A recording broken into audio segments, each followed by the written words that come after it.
I worked in Elon Musk's lab. One Elon slept while the other watched me. Sounds impossible, right? But I swear, it's the truth. What started as a dream job quickly spiraled into a nightmare, where nothing was as it seemed. The lab, a place meant for innovation, hid a far darker secret. And as I dug deeper, I realized I wasn't just working for Elon. I was caught in a twisted experiment with two versions of him playing their own sick game. And I was the pawn. I'll admit, when I first got the offer to work in Elon Musk's lab, I thought I had hit the jackpot. Who wouldn't? To be in the heart of cutting-edge technology, surrounded by some of the smartest minds in the world under Musk's name, no less. I was beyond excited. I couldn't even sleep the night before my first day. I had a picture in my head of what it would be like, fast-paced, full of innovation and inspiring. But the reality? It was something else entirely. The first thing that hit me when I walked in was the silence. I mean, there was no sound. Just the faint hum of machines in the background. The place looked like a futuristic factory, all sleek metal and glass, but it felt empty, sterile. There were no personal touches, no signs of life. It was almost like they were trying to hide the people behind the technology. There were dozens of people in lab coats walking around, but no one talked.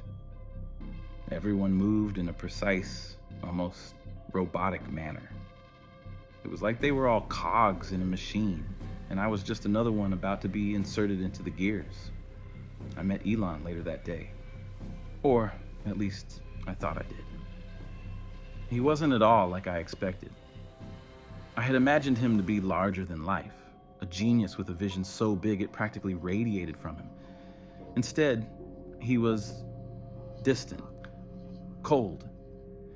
He barely acknowledged me when I introduced myself. His eyes were sharp, but they didn't really see me. It was like I wasn't even there, like I was just another object in the lab, something to be processed and forgotten. But I told myself it was probably just a busy day. Maybe he had a lot on his mind. I figured I'd catch him later when he wasn't swarmed with 100 other things, but as the day went on, that initial sense of unease only grew. I was assigned to work under a senior scientist who was so focused on his screens that he didn't even notice me. I tried to make small talk with the others, but they just nodded politely and went back to their work. It was like everyone was too consumed with their own tasks to care about anything or anyone else. The more I wandered around, the more I noticed the oddities. The hallways were cold, too bright, like they were designed to be uncomfortable. Every room was locked behind thick glass, and the doors had security codes. Nothing was ever left out in the open. Every single project seemed classified, highly secretive. But it wasn't just the technology that felt strange. It was the people. They never spoke unless spoken to. They never looked at you unless they had to. It was like they were all functioning on the autopilot. Something wasn't right. The longer I stayed, the more I felt like I didn't belong. There was an oppressive weight in the air, like the building itself was suffocating me. It wasn't until the end of my first day, when I was walking back to my dorm, that I realized what had been nagging at me all along. There was no life here, not really. It was all just a show, a perfectly controlled experiment, and I, were part of it. But this was just the beginning. The deeper I dug, the more I would uncover. As the days passed, the unease I felt about the lab only intensified. It wasn't just the silence anymore. It was the subtle shifts in the atmosphere, the small cracks that appeared in the seemingly perfect facade. At first I thought it was me. Maybe I was just imagining things. But it didn't take long for me to realize that something was off about the entire place, and most importantly, about the man I was working for. Elon Musk, the man who supposedly had all the answers, the genius who was going to change the world, the man who, on the surface, seemed like the epitome of innovation. But the more time I spent in the lab, the more I saw that there were two very different versions of Elon Musk. And I wasn't sure which one was real. Maybe neither. I first noticed it during a meeting. I had been asked to attend a project update with a few of the senior researchers. It was a small room filled with high-level personnel, all of them talking about breakthroughs and advancements. The moment Elon walked in, all conversation ceased. They stood up as if on cue, and the room went dead silent. I didn't know if I was supposed to stand too, so I awkwardly followed suit. He walked in slowly, his eyes scanning the room as if measuring the worth of everyone present. He was sharp, quick, his mind clearly moving at 1,000,000 miles per hour. His first words were direct and cold, offering feedback on the project's progress without any signs of warmth or encouragement. His eyes didn't linger on anyone. They didn't settle. They just darted across the room, assessing, calculating, dissecting. But as he spoke, I saw something strange. I couldn't quite place it at first, but it was there. This sense of disconnect. His words didn't match his body language.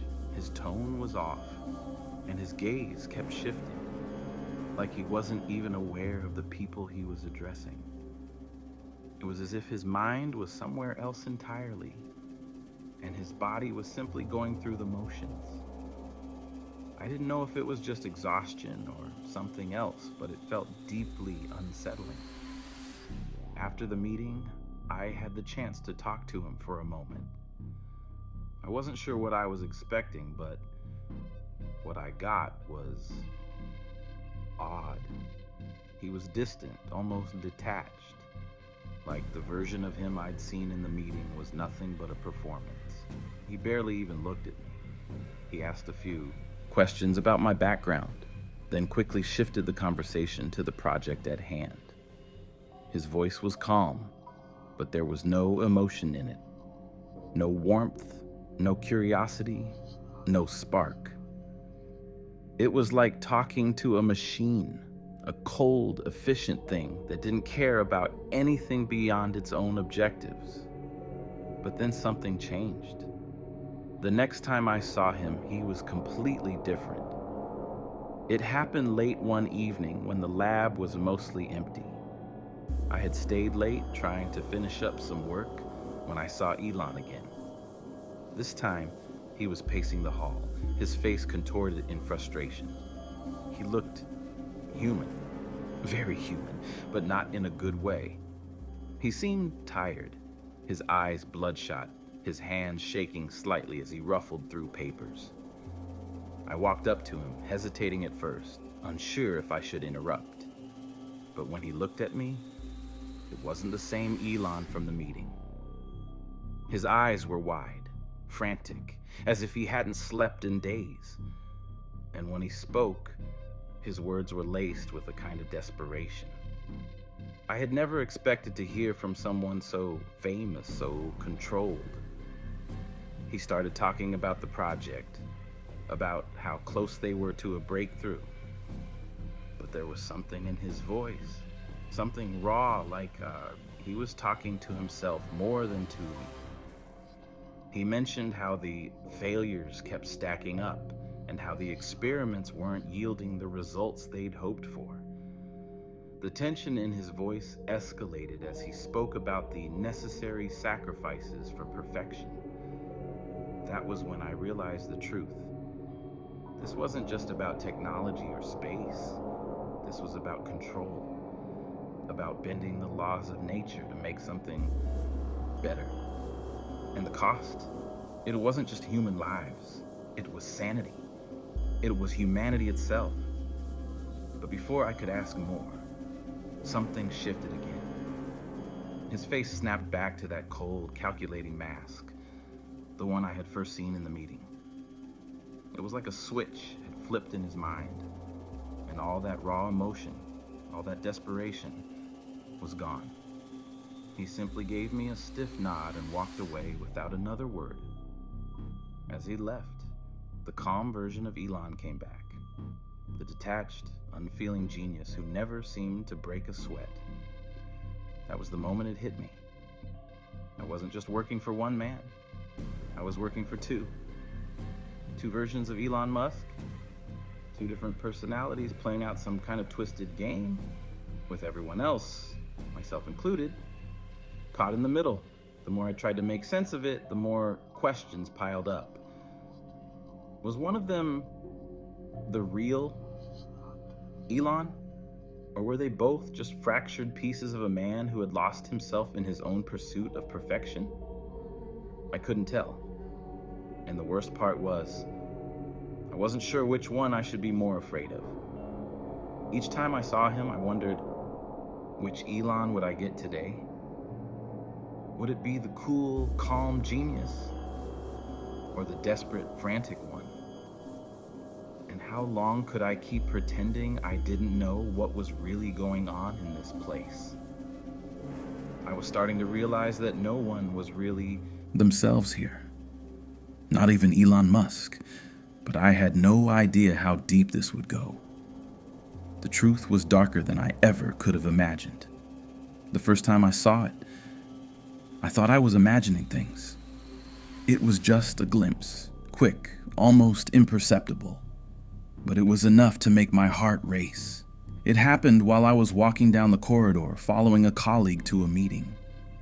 We passed a room I hadn't seen before, its door slightly ajar. The room was dark, except for the faint glow of monitors lining the walls. But that wasn't what caught my attention. No, it was the strange shape in the corner of the room. Someone that didn't belong. I tried to ignore it, chalking it up to my imagination, but as the days passed, the feeling that something wasn't right in that lab only grew stronger. I couldn't shake the sense that the building had secrets. Dark, twisted secrets. Every corner I turned, there was always something that made me pause, something that made me question the reality I was living in. I began to notice things, small things at first, that didn't make sense. The odd way the staff would look at me, the way their eyes lingered for just a second too long. The way conversations stopped whenever I walked by. It was like I was under constant surveillance, always being watched. And the more I looked into it, the more I realized the lab wasn't just a place for innovation. It was a prison, a test, not for technology, but for human beings.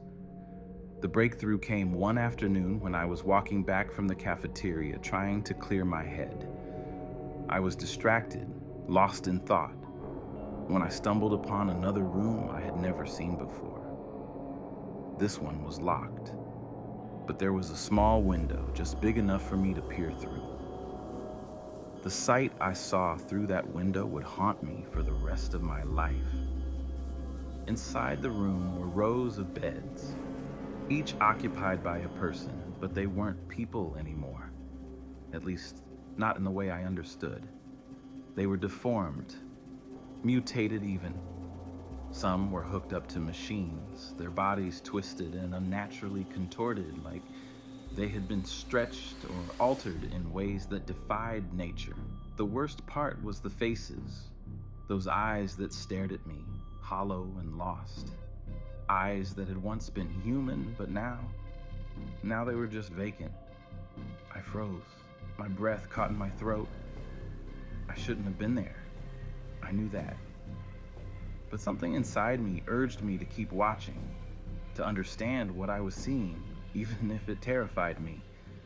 What I saw next was even worse. A figure stepped into the room, one of the senior researchers I'd seen around the lab. He was holding a tablet, his face completely indifferent as he walked past the beds. The people, if you could call them that, barely reacted. Some twitched, others blinked slowly, but none of them seemed to acknowledge the person who passed through their midst. The researcher stopped at one of the beds, tapping on the tablet.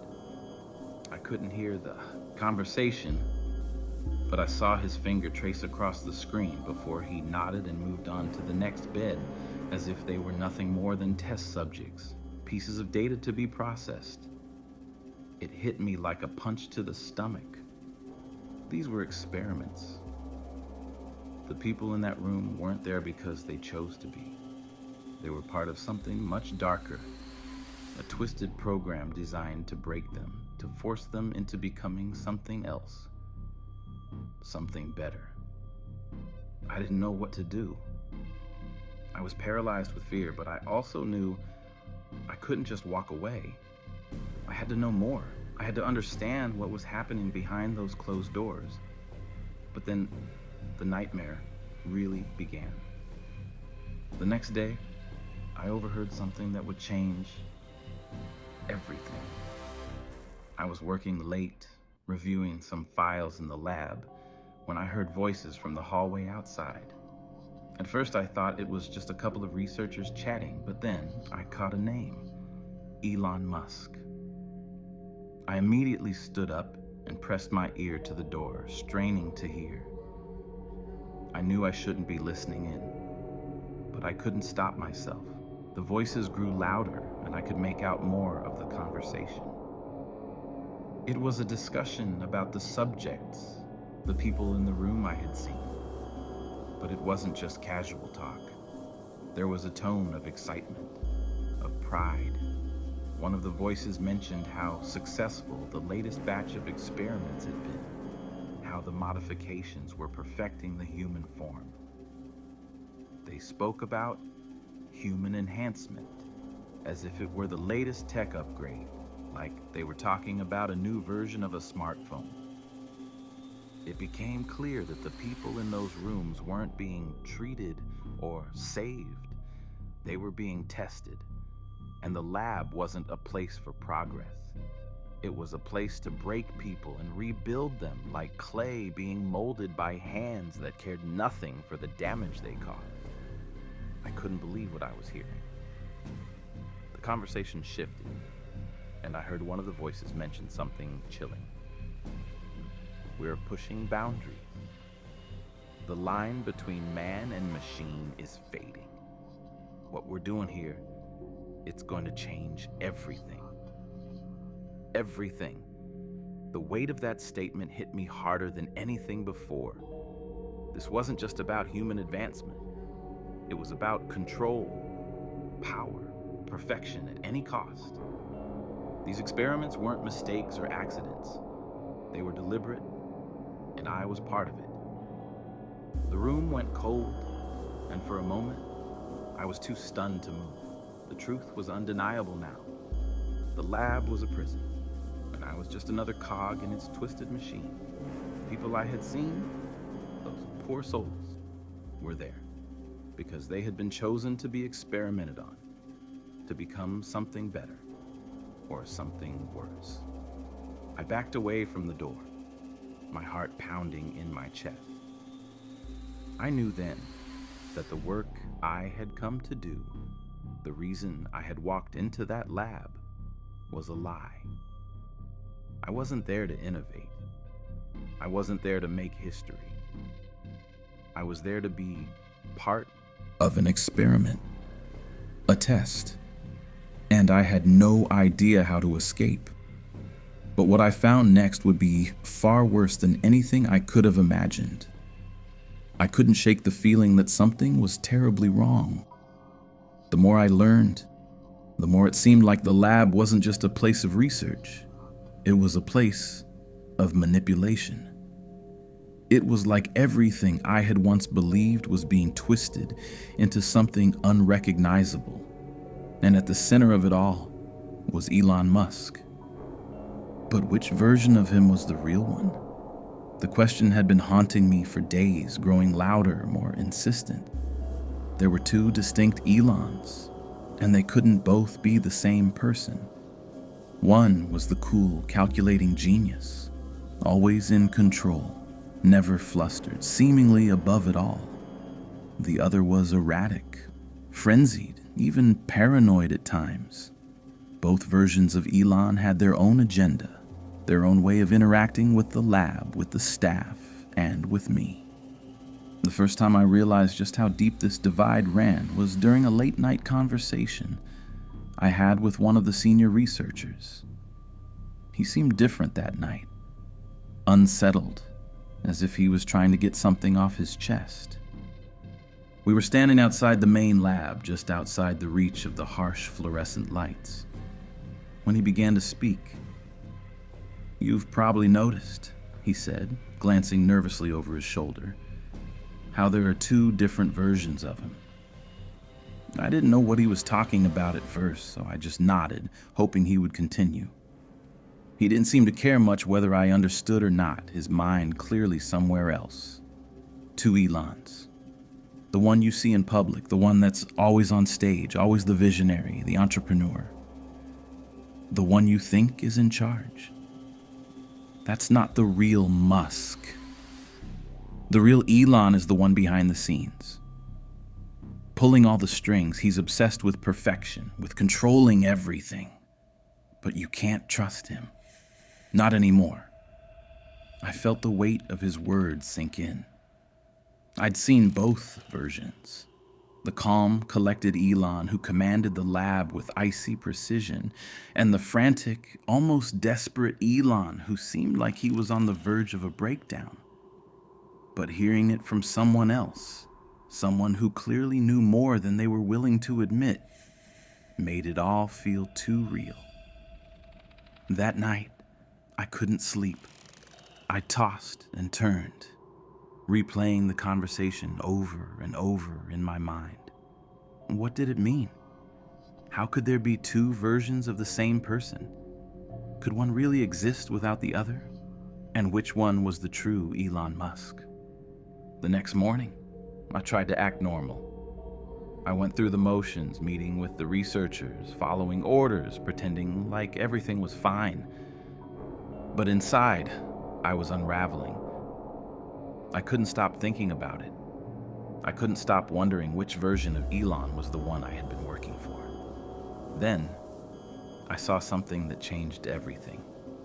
I was in the lab late, working on a project when I saw him, the other Elon. The one who never appeared during regular hours. He came in through the back entrance, his face pale, his eyes wide with paranoia. He didn't even look at me as he passed by, but there was something in his gait, something off in the way he moved, that made my blood run cold. This wasn't the Elon I had seen in meetings or on the stage. This wasn't the smooth-talking visionary. This was someone else, someone broken. He moved quickly, almost too quickly, as if he was trying to hide from something, or someone. And I watched him disappear into a private room, one I had never seen before. It was clear that no one was supposed to be there, not even me, but I couldn't just ignore it. I had to know what he was doing. I followed him, careful not to make a sound. My heart was pounding in my chest, but I couldn't turn back now.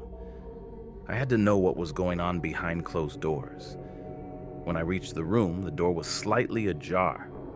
I peered inside, my breath caught in my throat. There he was, the frantic Elon, sitting at a desk, scribbling something down furiously, muttering to himself. His hands were shaking as he wrote, his face contorted with anxiety. The words coming out of his mouth made no sense. He was talking about failures, his experiments, and his clones, the people who had been part of it all. His voice was tight, filled with guilt and fear. Something I had never heard in the calm, controlled version of Elon. The subjects, they're failing again. Everything's falling apart, but I can't stop. I can't go back. The words hung in the air, heavy and damning. This was the version of Elon that had been behind the scenes, the one pulling all the strings, but there was no control here, no calm genius. There was only desperation. I wanted to run, to get out of there before he saw me, but something kept me rooted to the spot. I had to know more.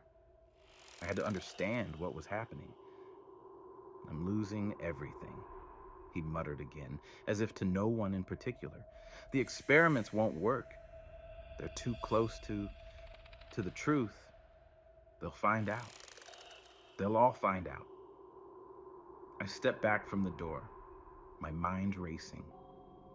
The calm version of Elon, the one who had acted like everything was under control, like he had all the answers, was a lie. This version, the one who was terrified of the consequences of his actions, was the real Elon, and he was crumbling under the weight of it all. But why? What had happened to him? What had driven him to the brink? I didn't know. And the more I thought about it, the more questions piled up. But one thing was certain. I couldn't trust either of them anymore. Not the version who was calm and distant, and certainly not the version who was on the edge of losing it all. Both were playing games. Games that had nothing to do with the greater good, and everything to do with their own twisted vision. But I had no idea what was about to come. The truth was more dangerous than I could ever have imagined. The walls seemed to close in around me, tightening with every passing day. I had learned more than I ever wanted to know, and yet the truth remained just out of reach. The lab wasn't a place of advancement or progress. It was a breeding ground for failure, for broken promises and twisted ambitions. The deeper I dug, the darker it became, and I was beginning to wonder if I'd ever make it out of there alive. I had always thought of Musk as a visionary, a man who pushed boundaries to create the future. But what I saw behind the lab's closed doors had shattered that image. The reality of what was happening in that place was far worse than I could have ever imagined. It started with a conversation I overheard late one night.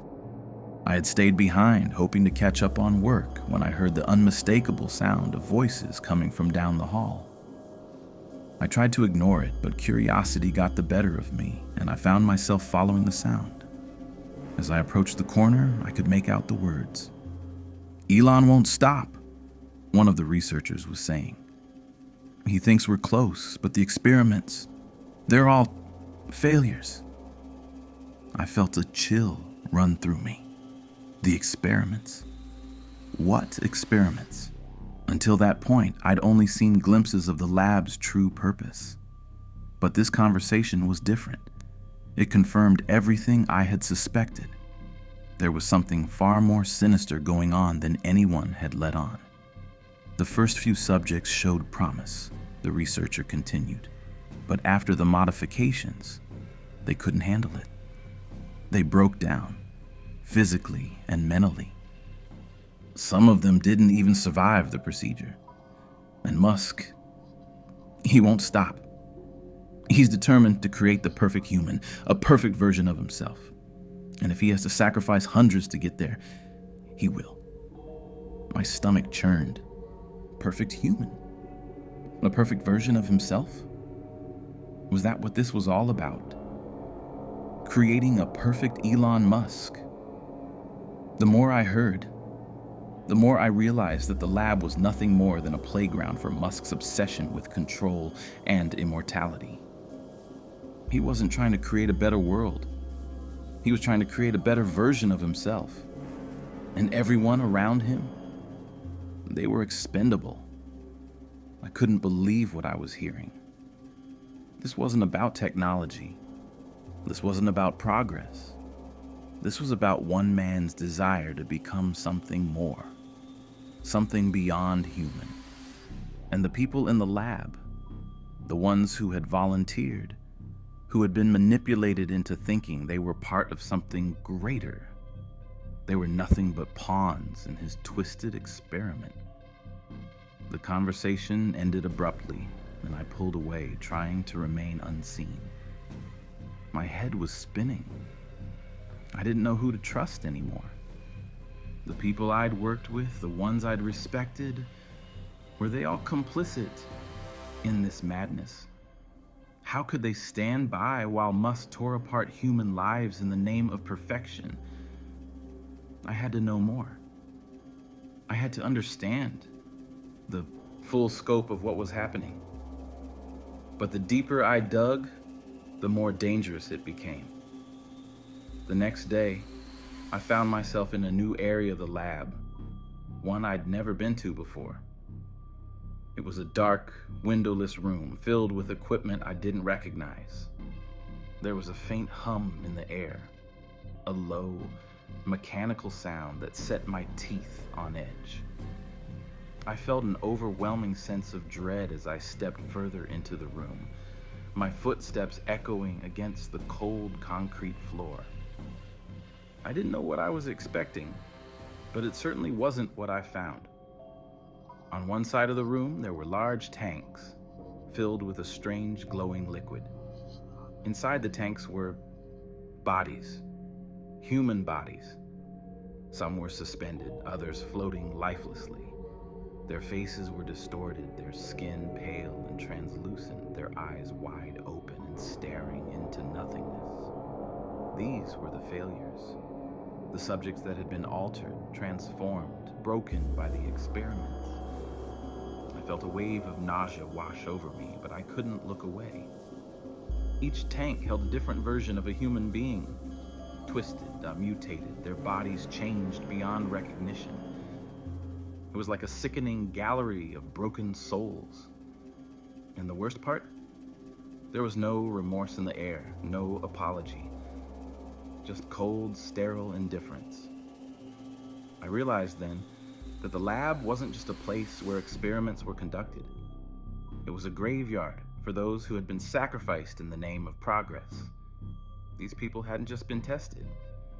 They had been used, discarded when they were no longer useful. They were the price Musk was willing to pay for his vision of perfection. I turned away, unable to look at the tanks any longer. I had to get out of there, but the door I had entered through was locked. Panic began to set in. I rushed over to the nearest exit, trying the handle, but it wouldn't budge. I was trapped. My mind raced as I pounded on the door. I needed to escape. I needed to get out of that place before it swallowed me whole, but no matter how hard I tried, the door wouldn't open. I was stuck, trapped in a room full of horrors I couldn't unsee. The walls were closing in around me, and I was powerless to stop it. Finally, after what felt like an eternity, the door opened, and I was pulled out by one of the security guards. He didn't say a word as he escorted me back to my assigned area, his face impassive, as though this was just another day at the lab. But I could see it in his eyes. He knew. He knew what was happening, and he knew I had seen too much. That night, I lay in bed, unable to sleep. The images of the tanks, of the mutated bodies, kept replaying in my mind. I couldn't unsee them. I couldn't forget what I had learned. I had been part of something much darker than I ever could have imagined. The lab wasn't a place of progress. It wasn't about creating the future. It was a prison, a place where lives were sacrificed for the sake of one man's delusional dream of perfection. And I was just as trapped as the people who had been broken by it. But what I discovered next would push me to the breaking point. I thought I had learned enough to leave. I should have been content with the knowledge I had gained, the truth I had uncovered. But the more I thought about it, the more desperate I became. I couldn't unsee what was happening in the lab, the people being torn apart, transformed into something else. The two versions of Elon Musk, each one pushing the boundaries of science and sanity. I couldn't stay there, not knowing what I knew. I had to get out. The problem was, getting out wasn't going to be easy. I had already learned that. Every time I tried to leave, I found myself stuck in the same corridors, running into the same dead ends. The doors were locked, the security tight. It was like the entire building was designed to keep people in, not let them go. I had been thinking about it for days, maybe weeks. I couldn't even remember anymore. My mind was a haze, overwhelmed by everything I had seen. But tonight, I was certain I would find a way out. I would escape. I waited until the lab was mostly empty. The staff was scattered, working in different corners of the building, and the lights were dimming, signaling the end of the shift.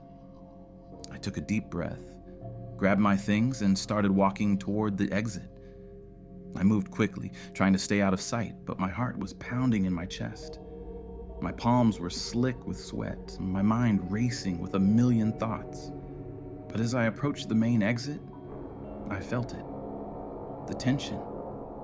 The feeling that something was wrong. I didn't know what it was, but I knew it wasn't just paranoia. The air was thick, almost suffocating, as though something was waiting for me just beyond that door. I reached for the handle, and then I froze. A voice echoed through the hallway, sharp and clear. It was Elon's voice, the calm, controlled one. I couldn't see him, but I knew it was him. "You're trying to leave, aren't you?" I spun around, my heart leaping into my throat. There he was, standing in the shadows. His face was unreadable, his expression blank, but I could see it in his eyes. The knowing, the control. It was like he had been waiting for this moment. "You won't make it out," he said, his voice cold, distant. "You're part of this now. You're not going anywhere." I wanted to run, to bolt, but my legs wouldn't move. I was frozen, trapped in place by his gaze. I didn't understand how he had known, how he had figured it out. But the longer I stood there, the more I realized that I'd never been in control. Not here, not in this place. "Elon, I need to get out," I stammered, my voice shaking. "I know what's happening here. I can't stay. But before I could finish, he cut me off. "You think you can just walk away from this?" he asked, stepping closer. "You think you can leave all of this behind and go back to your normal life? It doesn't work like that. You're in too deep. You're part of the experiment now. You always have been." His words hit me like a punch to the gut. I had always known deep down that I wasn't here by accident. But hearing him say it out loud, so coldly, so matter-of-factly, it made everything feel even worse. I wasn't a part of something revolutionary. I was a part of something twisted, a cog in the machine. The panic started to rise inside me again, suffocating me. I had to get out. I couldn't stay in this hellhole any longer. I had to leave. But I was stuck, trapped by the very man I had come here to work for. I took a step back, my mind racing. I could feel my heart pounding in my ears, the blood rushing through my veins. I had to break free. I had to escape. But then, just as I thought I might make a run for it, the door behind me opened. A second version of Elon stood in the doorway, the frantic, erratic one. His eyes were wild, his face pale and drawn. He looked at me for a moment, then glanced over at the other Elon. It was like they were having some kind of silent conversation, one that I couldn't understand. "I told you," the frantic Elon muttered, shaking his head. "You can't let them go. Not yet. Not until it's done." The controlled version of Elon didn't respond. Instead, he turned to me and spoke, his voice smooth and cold. "You're not leaving," he said, his words final. "And you never will." I took another step back, the weight of his words settling in my chest. The door was still open behind me, but it might as well have been locked. There was no escape. Not for me. Not now. I was trapped. The panic surged again, rising up in my throat. I felt like I was suffocating, like the walls were closing in on me. I couldn't stay here. I couldn't stay with these versions of Elon, who were both the same and completely different at the same time. They were manipulating me, toying with me, playing their sick game. But what could I do? What choice did I have? I turned and ran, not toward the door, not toward freedom, but away from them, away from the nightmare that was consuming everything I thought I knew.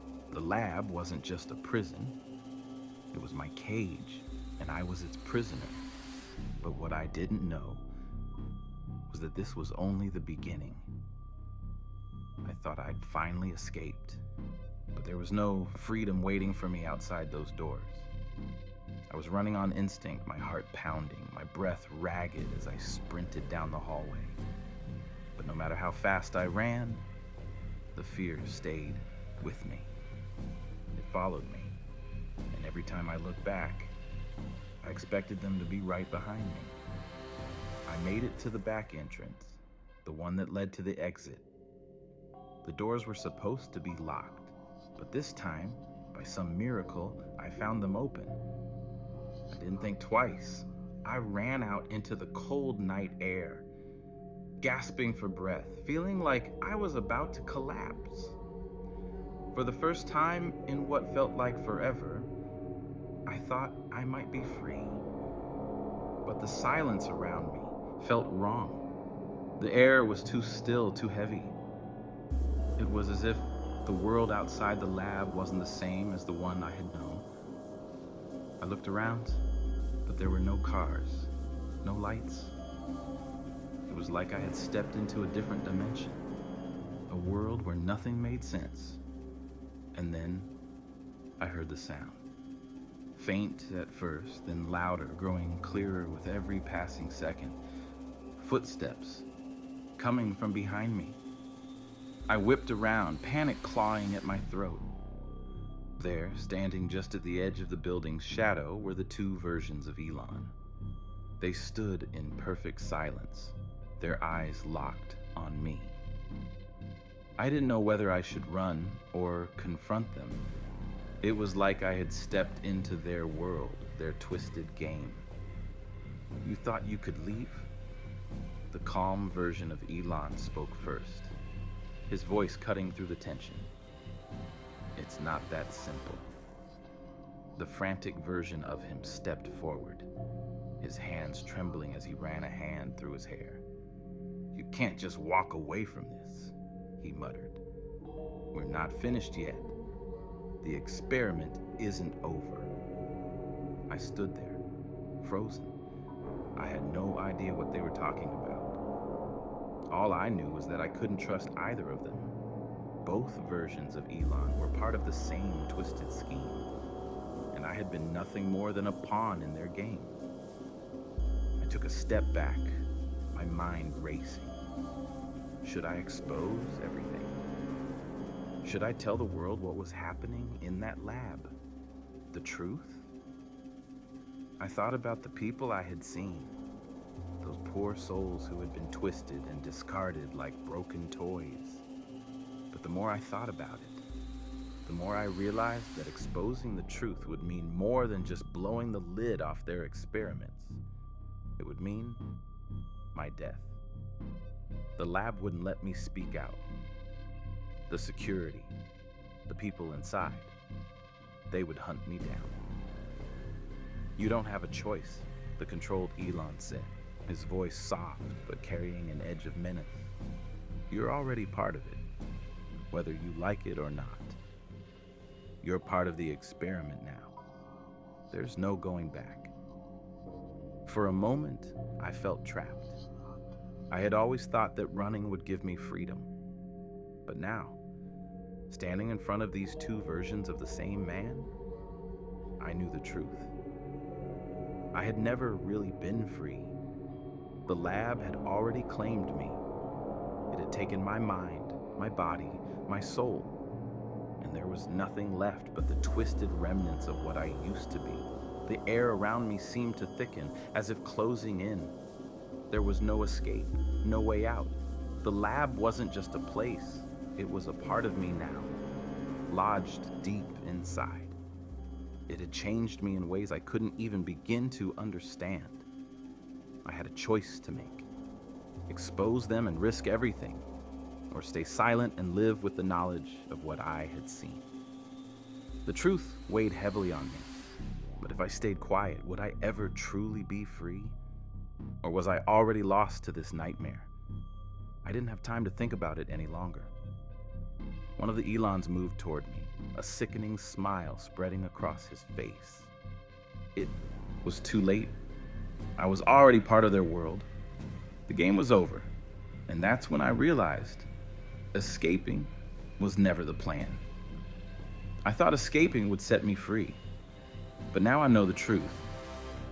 There was never an escape. The lab had already claimed me. The experiments, the twisted versions of Elon, they weren't just part of the lab. They were the lab.